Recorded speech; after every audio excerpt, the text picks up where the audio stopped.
Bonjour et bienvenue sur Besançon TV. Nous sommes à Expertique, le premier salon des solutions numériques pour l'entreprise en Franche-Comté.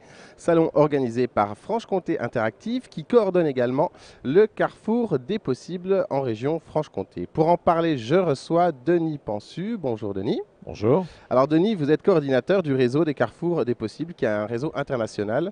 Expliquez-nous ce qu'est le Carrefour des possibles. Alors, le Carrefour des possibles, c'est parti d'une idée qui était de travailler sur l'encouragement des innovateurs, et plus particulièrement des innovateurs utilisant le numérique, pour avoir justement un espace à la fois de rencontre, de dialogue, de reconnaissance de ceux qui osent innover dans nos territoires. Alors, ça existe depuis combien de temps ce dispositif? On l'a lancé en 2002. En 2002, et vous avez accompagné, j'imagine, un certain nombre de projets depuis. Oui, on en a rencontré un peu plus de 3000 sur une quinzaine de régions françaises et maintenant au-delà. Et on en a présenté plus de 900. D'accord. Alors pour les gens qui n'étaient pas là, on va peut-être expliquer un petit peu ce qu'est cette présentation de projet. Elle a eu lieu hier. Est-ce que vous pouvez nous en dire un peu plus?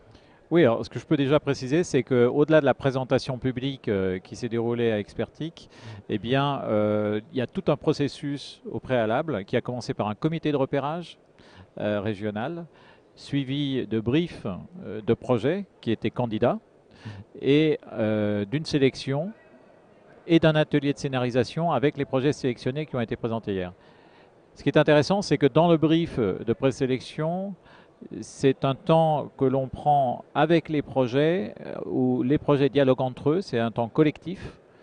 Donc, dès cette étape-là, on a échange d'informations, feedback, connexion avec d'autres projets. Donc, des temps très créatifs, très utiles aux projets, aux porteurs de projets qui ont évidemment besoin, quand ils innovent, d'avoir un retour. Parce qu'un innovateur part d'une intuition issue de son contexte, de son vécu. Encore faut-il qu'elle suscite l'adhésion du reste de la population, surtout quand c'est une entreprise qui va chercher des clients, mais ça peut être aussi une association, ça peut être un acteur public.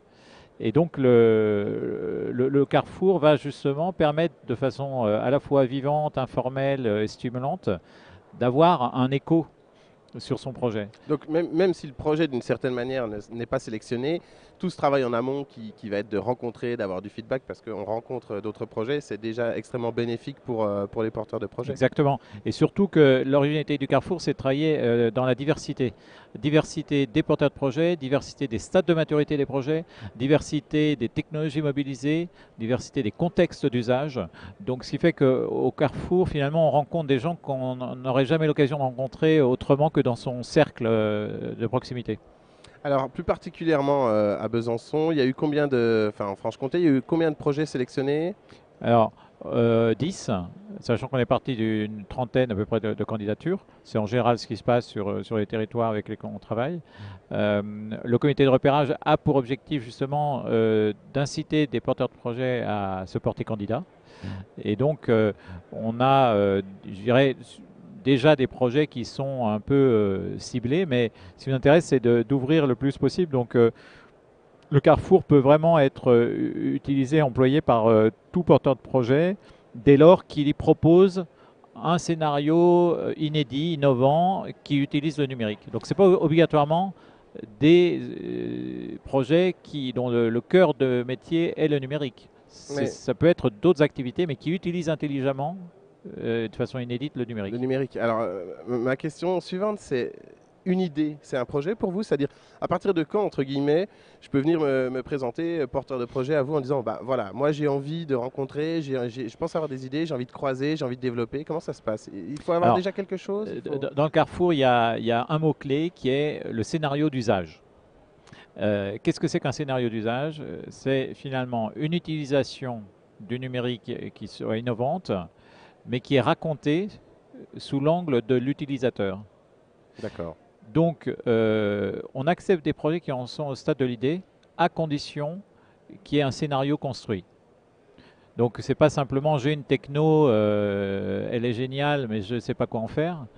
C'est plutôt j'ai identifié par exemple un besoin et moi j'apporte une réponse et j'explique comment je formule cette réponse avec le numérique. Et donc, ça peut être des choses qui sont sur le papier. On accepte aussi des projets d'étudiants, parce que les étudiants ne sont pas encore formatés. Ils ont parfois des fulgurances très intéressantes et ils nous montrent la piste de projets, de produits, de services qui n'existent pas encore. Très bien. Alors on aura l'occasion de retrouver sur Besançon TV un certain nombre de ces projets sélectionnés, puisqu'on aura l'occasion d'interviewer ces porteurs de projets qui sont d'ailleurs pas tous au même stade hein, dans leur avancée de projet. Voilà. Il y en a qui en sont presque qu'à l'idée, alors que pour certains, ils ont déjà un produit qu'ils ont expérimenté. Une adresse internet pour avoir plus d'informations? Oui. Carrefourdespossibles.org, tout simplement.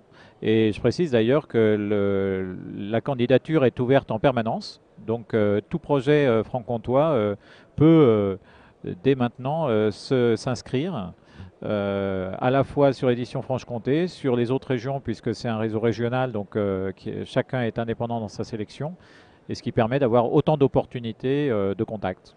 Très bien. Eh bien, Denis Plansu, merci d'avoir pris le temps de nous expliquer un peu plus en détail ce qu'étaient ces fameux carrefours des possibles.